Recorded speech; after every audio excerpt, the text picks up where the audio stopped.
जय हिंद। आज हम आर्टिकल 21 के ऊपर बात करने वाले हैं और जिस टॉपिक को पॉलिटी में बहुत इंपॉर्टेंट भी माना जाता है, पॉलिटी में ये आर्टिकल्स वेरी इंपॉर्टेंट हो जाता है। आखिर ये आर्टिकल और इस वजह से भी इंपॉर्टेंट होता है क्योंकि अभी इसके अंदर राइट टू डिजिटल का अधिकार ऐड कर लिया गया है।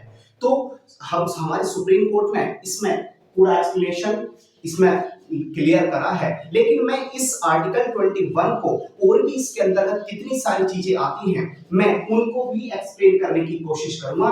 इसलिए ये छोटी सी वीडियो मैं आपके सामने थोड़ा सा ज्यादा एक्सप्लेन करने के लिए रख रहा हूं, तो आपके एग्जाम के लिए इंपॉर्टेंट रहेगी ये और कोई भी अदर एग्जाम है तो आप तैयार हैं। चलते हैं article 21, it's a very important articles Indian constitution. चलते हैं आर्टिकल 21, राइट टू लाइफ, यानी कि इसमें राइट टू लाइफ इसके अंतर्गत आर्टिकल 21 के अंतर्गत यानी कि क्या चाहिए, राइट टू लाइफ। ध्यान रखना, राइट टू लाइफ की बात होती है, यानी कि आपके लाइफ यानी कि जीवन का भी अधिकार है। इसके बाद right to freedom, right to freedom यानी कि फ्रीडम रहने का अधिकार है। कौन सा आर्टिकल्स आपको यह अधिकार देता है? आर्टिकल यानी कि 21, राइट टू फ्रीडम। इसके बाद आते हैं right to education, right to education it is the very important यानी कि parts of the right to education. Right to education Indian constitutions में यानी कि जब हम शिक्षा अच्छे से ग्रहण करेंगे तभी चीजें कुछ चीज समझ सकते हैं क्या चीज कही जा रही है। इसलिए इंडियन कॉन्स्टिट्यूशन बहुत सुंदर कॉन्स्टिट्यूशन है भारत का। इसमें आर्टिकल 21 के अंदर राइट टू एजुकेशन की बात करेंगे। राइट टू मैरी, ध्यान रखना, राइट टू मैरी, इन वर्डों को पकड़ के रखना, जो वर्ड मैं इसमें बोल रहा हूं इन वर्डों को। Right to marry, right to marry का भी अधिकार आर्टिकल कितने के अंदर है? आर्टिकल 21 के अंदर। Right to against bonded labour, ध्यान रखना, राइट टू अगेंस्ट, ठीक है, और किसके, यानी कि लेबर। ध्यान रखना, लेबर वर्ड को पकड़ के रखना, किसके अंतर्गत आता है? 21 के अंतर्गत। इसके बाद थोड़ा सा ऊपर चलते हैं, राइट टू डिजिटल, इसकी बात हो रही है। राइट टू डिजिटल का अधिकार भी अब आर्टिकल 21 के अंतर्गत रख दिया गया है। ये यानी कि जो दिव्यांग लोग हैं उनको भी अपना एक जीवन जीने का अधिकार है और वो भी अपनी जैसे बैंक के अंदर केवाईसी कराने के लिए हो सकता है उनकी आंख से कुछ दिखाई नहीं दे रहा है तो वो भी किसके अंदर, यानी कि उनका एक अधिकार है, जीवन जीने का अधिकार भी है और वे आर्टिकल 21 के अंदर आ रहा है।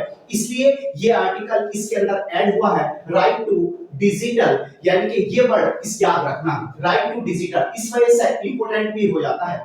राइट टू ट्रेवल अब्रॉड, आपको घूमने का भी अधिकार है। आर्टिकल क्या कौन सा देता है? 21, यानी कि घूमने का भी, ट्रेवल, यात्रा कर सकते हैं हम कहीं पर भी। राइट टू प्राइवेसी, ठीक है, आपके प्राइवेसी पर कोई हमला ना करे, कोई भी कुछ ना करे, तो वो भी चीजें किसके अंदर? आर्टिकल 21 के अंदर है, राइट टू प्राइवेसी के अंतर्गत आती है। और right to electricity, right to electricity ये भी किसके अंतर्गत आती है?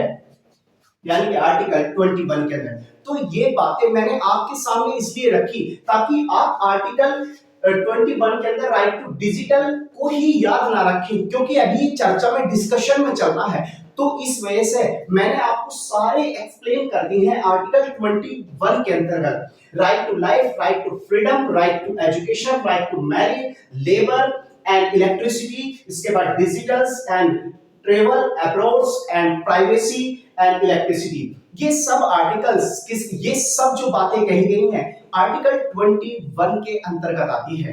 तो आप इस बात को ध्यान रखना और इसको रिवीजन करना। और ये आर्टिकल बहुत ज्यादा इंपॉर्टेंट है, आपके एग्जाम में रिसेंटली में कहीं ना कहीं आपको देखने को जरूर मिलेगा। तो इसके जो ये वर्ड है, ये वर्ड आप जरूर याद रखें, freedom, life, education and labours and electricity and privacy and travels and digital. ये डिजिटल अभी ऐड हुआ है इसलिए इंपॉर्टेंट हो जाता है। तो आप याद रखें आर्टिकल 21। मैंने इसको थोड़ा सा एक्सप्लेन आपके सामने कर दिया है और बहुत सारी वीडियो आपको है ना यूट्यूब पर मिलेगी, जैसे आपको अच्छा लगे, पर जिससे भी आप पढ़ें पूरे मन के साथ पढ़िएगा, पूरी शिद्दत के साथ पढ़िएगा, क्योंकि बार बार अगर बदल ना करिएगा जीवन में, एक बार पूरी शिद्दत के साथ बैठिएगा और अपनी पूरी ताकत लगा दीजिएगा, देखो जीत आपकी होगी। हो सकता है आप अप्स एंड डाउन्स आपके लाइफ में आ रहे हैं तो हिम्मत मत हारिएगा, हिम्मत हार जाओगे तो फिर दूसरे लोग सफलता प्राप्त कर जाएंगे। तो आप मेहनत करिएगा, ईमानदारी के साथ लगे रहें और हर परिस्थिति आपके सामने झुक जाएगी। हम आपके साथ खड़े हैं। फिर एक छोटी सी वीडियो के साथ मैं आपके सामने फिर मिलूंगा। जय हिंद, जय भारत।